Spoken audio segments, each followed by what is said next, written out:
Hello and welcome to the Business Spotlight interview series. I'm delighted today to be joined by Marco Rapaccini from Web Product Developer.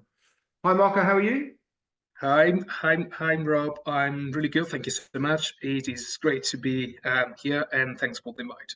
No problem, no problem. Looking forward to hearing about yourself and the business and businesses that you're currently involved with. So to start off, could you just give us some background on yourself and your business and how long you've been in business? Yes, so my main background is software engineering, and I've been working with a variety of companies, organizations, and clients.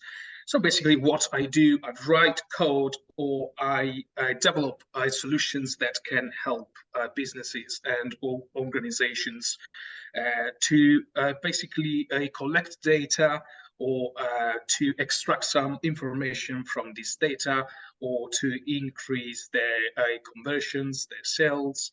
And I've been working as a software engineer probably for almost 7 years now. And it has been a great journey. And also, I'm quite happy now that I'm applying my software engineering skills in another of my businesses. Okay. That is Umbria Green Heart. That is an import company, a totally different industry, Hmm. but yet I'm applying my skills there because I'm writing, for example, a custom software for managing our warehouse. Okay. And so, which is great, yeah, great to hear you kind of evolving, your own skill set into something completely different. So, where did so how did your journey start in the software development? How did you get into that in the first place? 7 years ago.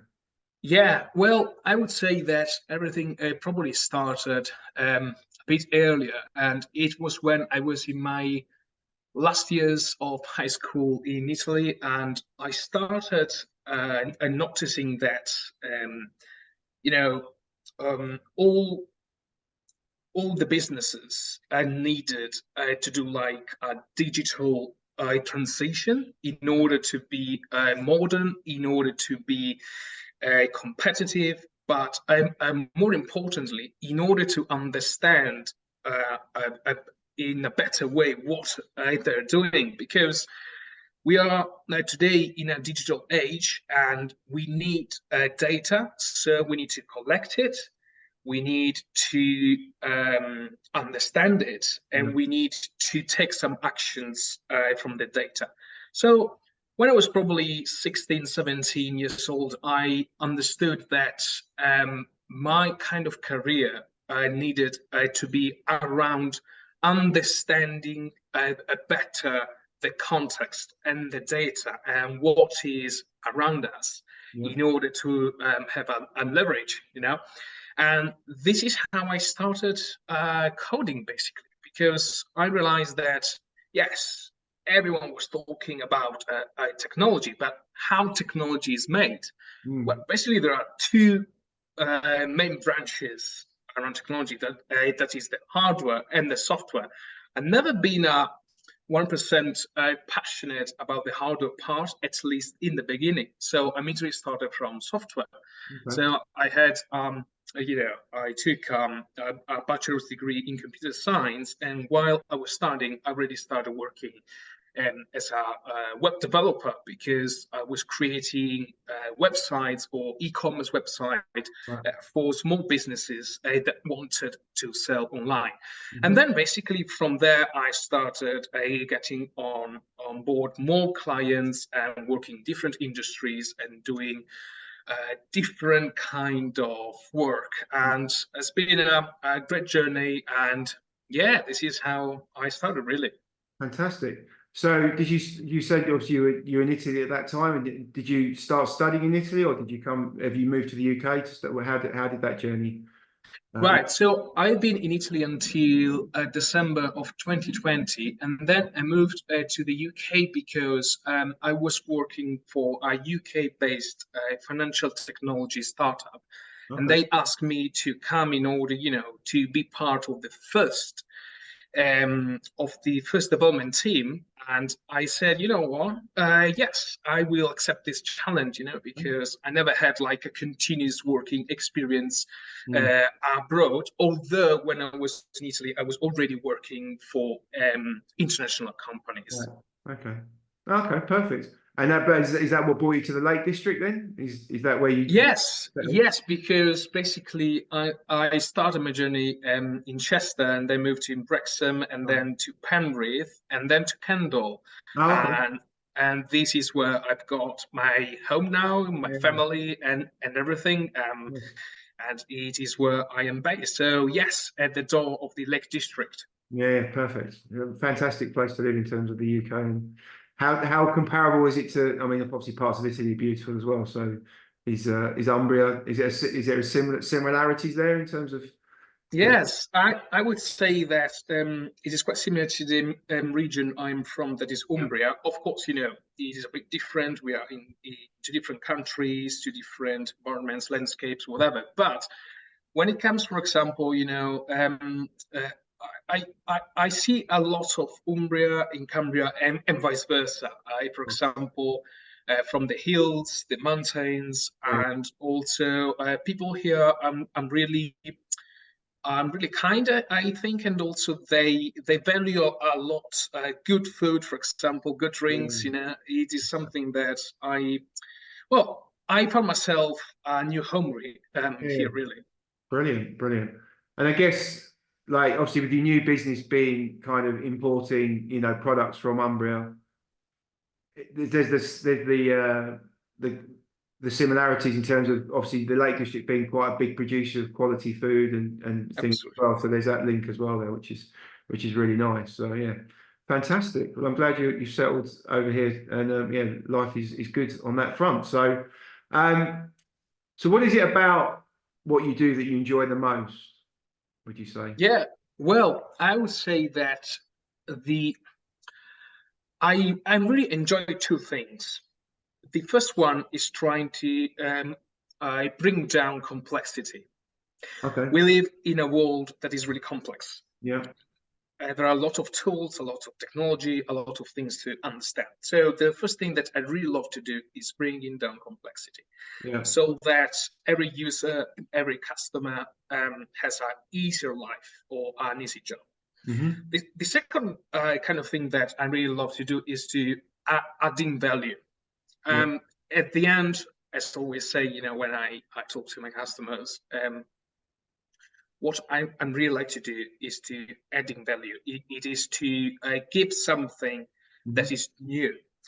It is basically, for example, allowing an organization to run their processes in a better and a more efficient way. Yeah. It could be for business to collect some insights, some data Yeah. about their sales. It could be, for example, for a manufacturing business to have some sensors inside their business units where Mhm. they can basically measure the quality of the air, for example, or they can measure, I don't know, for example, other elements that could improve the quality of life of the employees.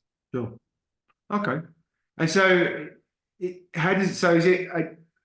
Do businesses come to you with these are their challenges, and they ask you what you can do from a technology point of view to help? Is that how it kind of begins that conversation?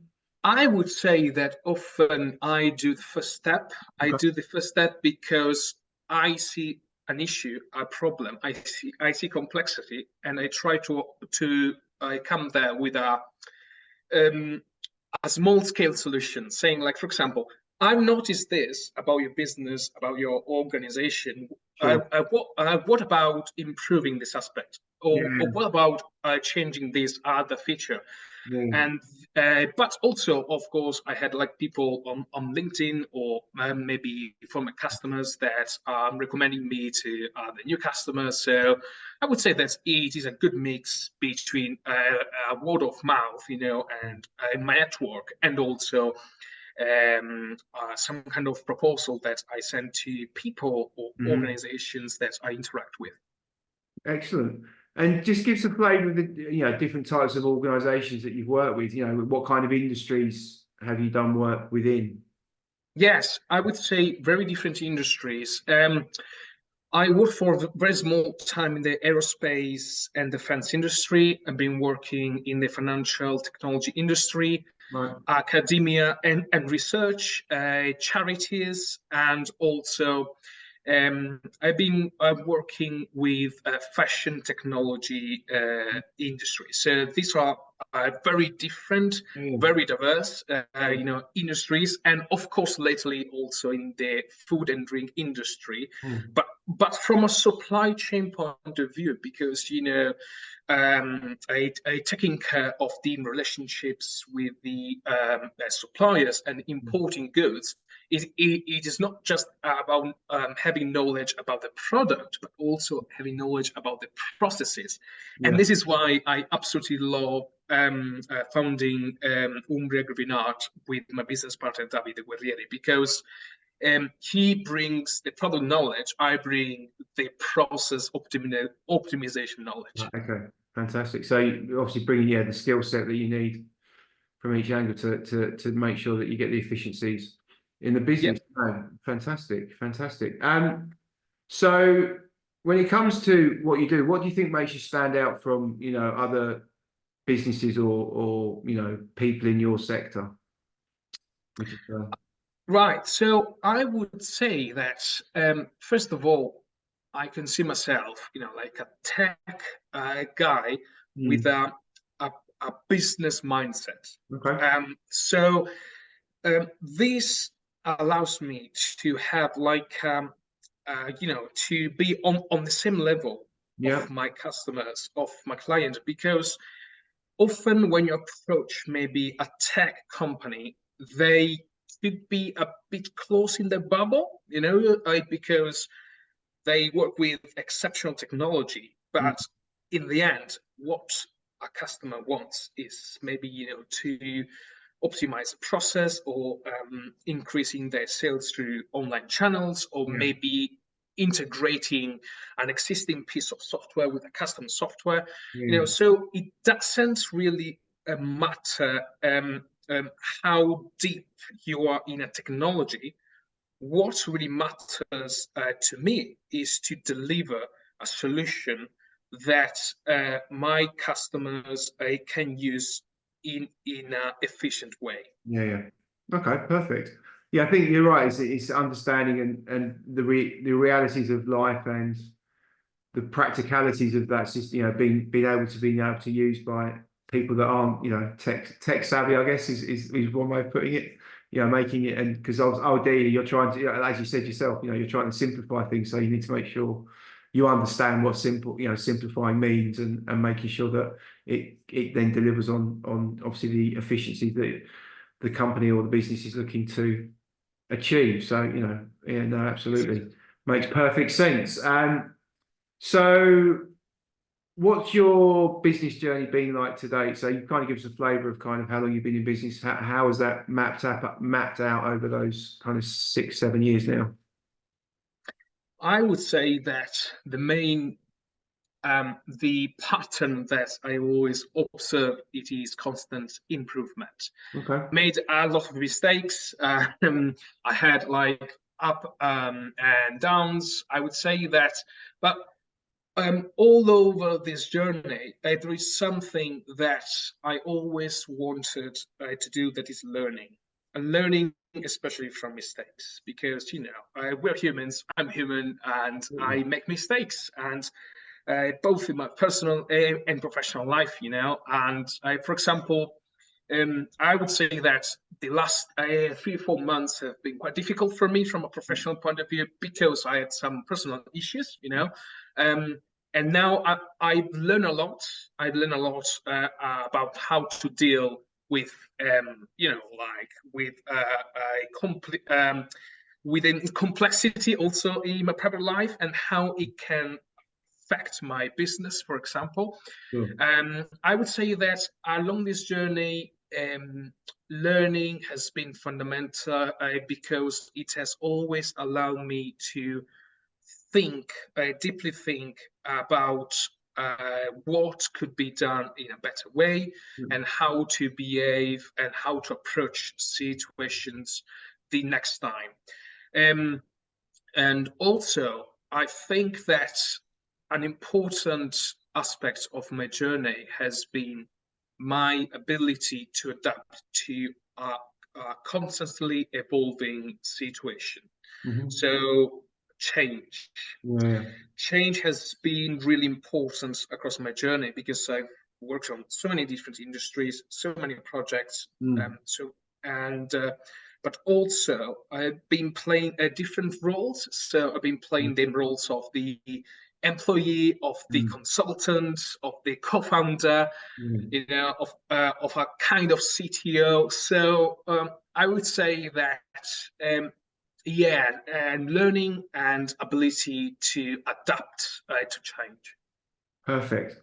No, I think you talk about mistakes, and at the end of the day, no one knows everything about everything, right? So, and to find out, making decisions and then learning from, if you get it right, you get it right. If you don't, then yeah, as you say, you learn from it, and that's the beauty of taking decisions, isn't it? That you can learn from those mistakes, and then make a better decision going forward. So, absolutely, and much better to have made a decision and reflect on it, and see what went well, what didn't go so well, and then put the learnings into practice, in the future, which again it's all learning, isn't it? It's all about personal Yes. development and learning. So yeah, fantastic. So, looking ahead to the future, what do you see as the big challenges or the main challenges? It's quite an exciting time with the new business as well, but where do you feel your challenges are over the next few years? Oh, wow, that's a very good question. I would say that probably um, I've got like two challenges ahead in front of me, and one is expanding my business, the Mhm. software engineering business, Yep. because I want to work with more and more collaborators in order to take on board bigger projects Okay. and also longer term projects. Yep. And I'm not planning on the short term to employ people, but to have like contracts, like temporary contracts with freelancers. That's Mm. I. It is a solution that has worked very well for me in the past, Mhm. both as in both parts, in both ends of the contract, as the supplier um, and the clients, and vice versa. So yes, expanding my software engineering business, taking on board more challenging projects, and also doing a kind of a transition, I would say, in the kind of projects I work on, because at the moment I've been focusing a lot on web and custom software development. I would like to go more into the IoT, the Internet of Things. So, for example, connecting a physical device, let's say, for example, a piece of machinery, equipment, or can be appliances, it can be sensors, Yeah. with with computers, Yeah. or with a remote server, with a cloud solution.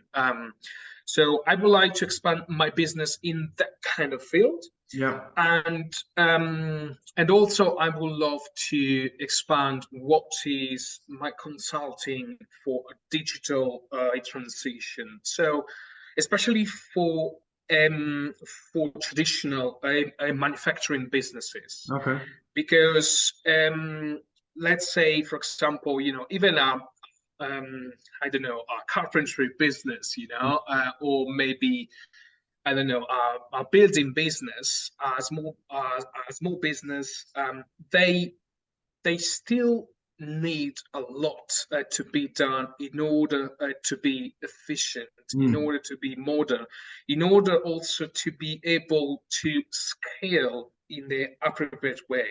Yeah. Um, and so this is the first part of challenges for my software engineering business. Mm. Then we have, I would say, also some challenges for Umbria Green Heart, Yeah. the import business, because basically in the short term, 1 2 years, we want to be a profitable business after the initial investment.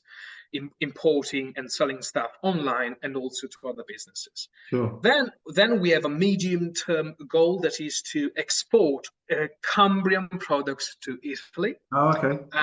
And then we have the long-term goals that is to connect Umbria and Cumbria. So building a bridge, a Yeah. business relationship, a network between the two areas, the two regions of the two countries. Fantastic.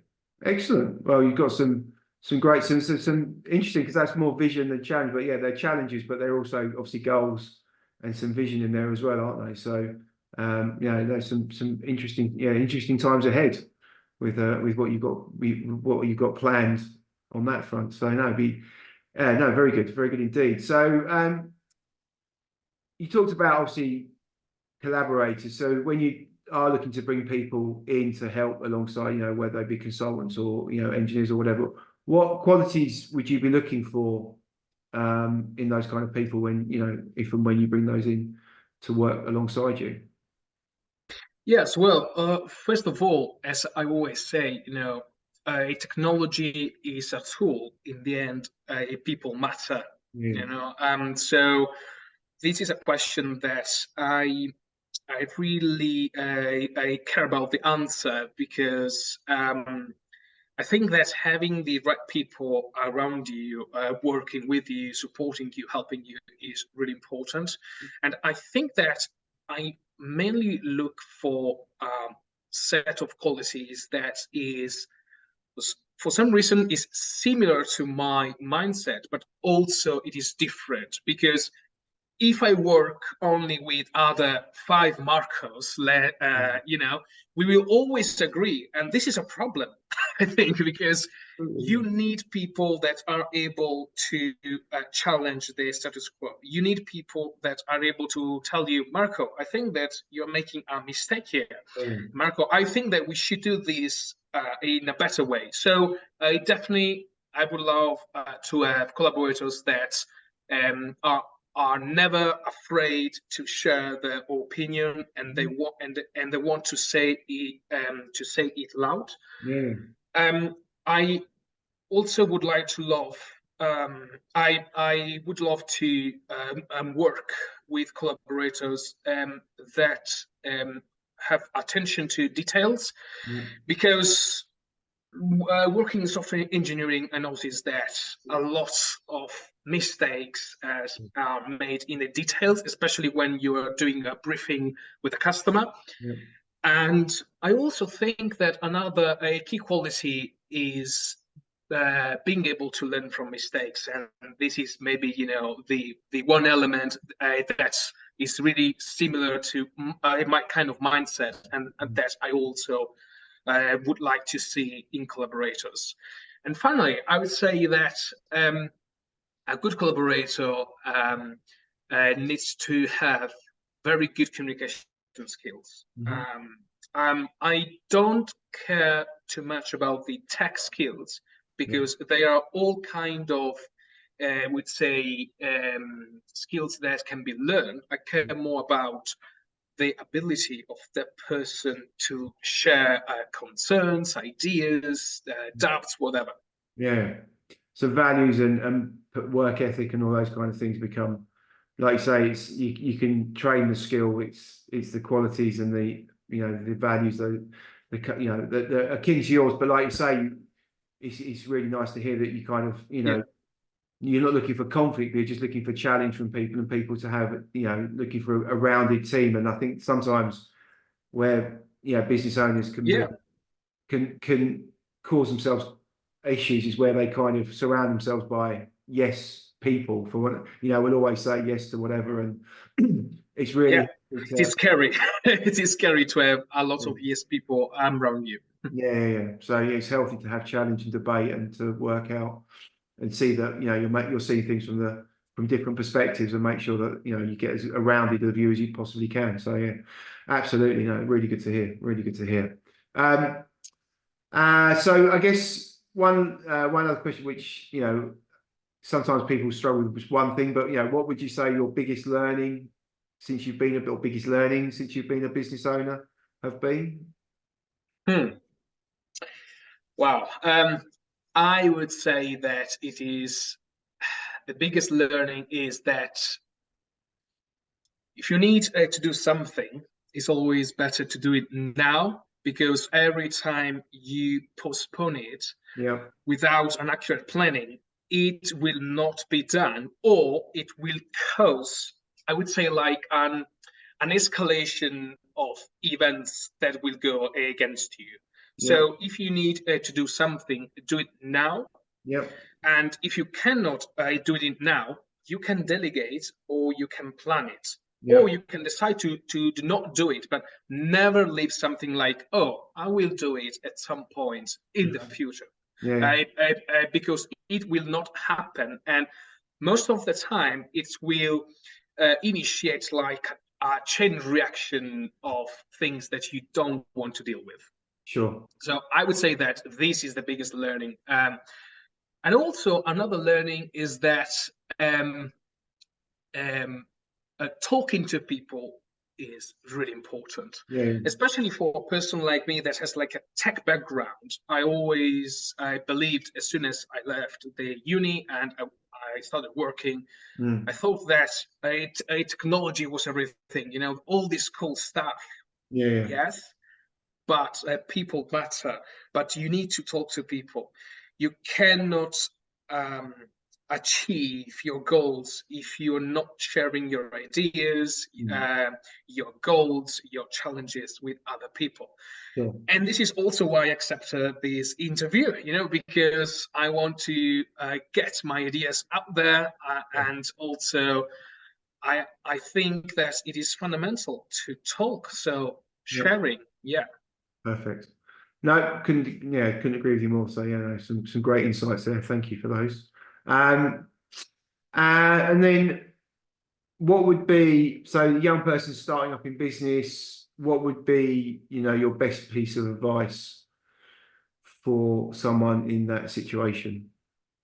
So for a person that is just starting the Yeah, business, so the thing of starting their own business, what would be your best advice from your learning so far on your journey? right? In order to answer this question, I would like to talk to myself many years ago, Okay. when I was a bit more naive and full of uh, ideas. Yeah.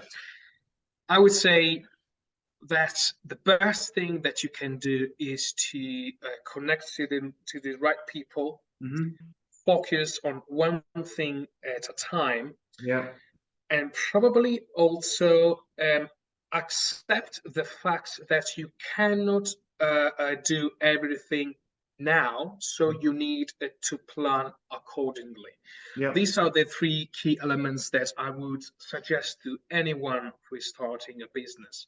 Fantastic. All the rest, I think that is less important, really. Yeah. Yeah. No, you're right. I think focus is a really, really big one. There's a good story about, if people don't know about the Steve Jobs kind of journey of, starting at Apple and then getting fired and then going to Pixar, and then he went from Apple where there was hundreds of products they were trying to develop, went to Pixar, and then worked on one thing, and the whole company worked on one thing, which was Toy Story.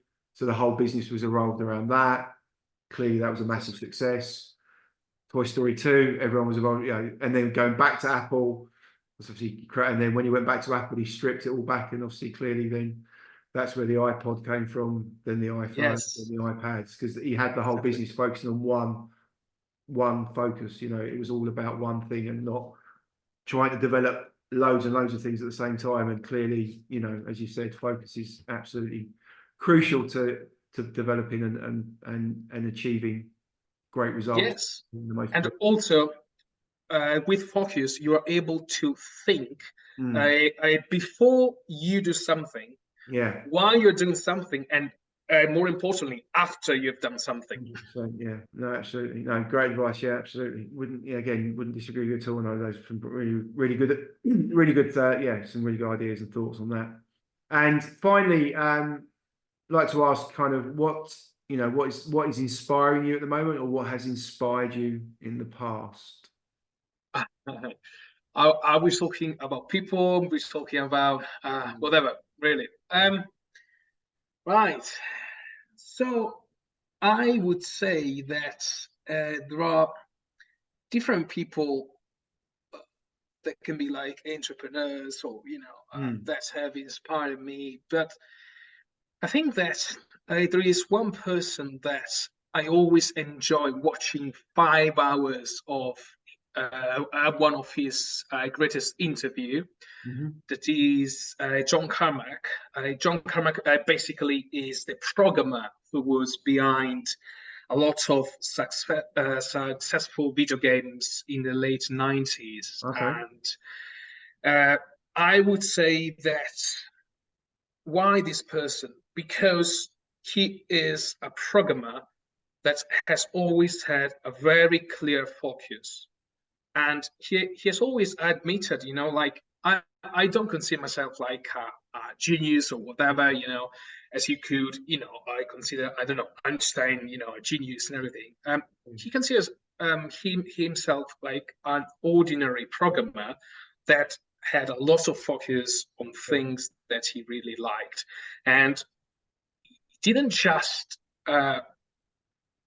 he wasn't stuck in the kind of a programming business. He Yeah. tried to create he basically tried to create and expand the gaming horizons. And I think that every time I'm struggling with something, I always think what John Carmack would do in this situation, and what he would do is just sitting down, analyzing the problem, and take the right time to do it. Yeah. Yeah. So, especially today in the business, we focus a lot on being quick to deliver and everything. But Yeah. this also comes with a risk, and Sure. it is the risk of needing some kind of tweaks later on. Yeah. Yeah. So I think that we always have to find the right balance between the ability to deliver Hmm. and the necessary deep focus. Yeah. And I think that Joe Kamak is one of these people that has inspired me in finding the right trade-off between the two. Brilliant. Fantastic. No, great to hear. Someone that, someone in your field, but like you say, you can connect with and understand, and they give you that, like you say, when you're feeling, as we all do, times when times are tough or things aren't going so well, or you're thinking about, you're not getting that breakthrough on that project you're working on. It's always great to have someone to reflect, in that way. So no, fantastic. Fantastic. So, and then finally, just an opportunity for you to obviously let us know where anyone watching can find out more about either obviously the web development stuff, or Umbria Umbria Green Heart. Sorry, I forgot what it was called. Yeah, so first of all, you can find all the latest information on my social media. Basically, for my software engineering business, I use a lot LinkedIn, Mhm. while for Umbria Green Heart, we use more Instagram and Facebook because they're more like of customer Yeah. oriented, of course. So well, I would say that for the software engineering business, I'm always looking to connect with people that need to solve problems. Yeah. There is a famous quote from Pulp Fiction when Mr. Wolf arrives at the door. He rings the bell and saying, "I am Mr. Wolf. I solve problems." So I want to be your Mr. Wolf. Okay. Nice. Your Mr. Wolf for technology issues, but not just the technology challenges. I would say that is also for kind of scaling your business Hmm. through a better understanding of tools, Yeah. technologies, and data. And the other thing that I would like to say about Umbria Green Art is that we are looking forward to connect with Cambrian based, but I would say more in general, Northwest based businesses that operates in the food and drink industries, Okay. because we would like to establish some long lasting partnerships, not just as suppliers, but also to build maybe some new offering or some new products together. Yeah. Okay. Perfect. Well, no, absolutely. I'm sure anyone who's watching in that field will be in touch, and connections like this are great to find on, I say, from LinkedIn and obviously other social media platforms. So it's been fascinating talking to you. Thank you so much for your time, Marco. Thank And you yeah, so much, Rob. with both the web development business and Umbria Green Heart as well. Thank you so much.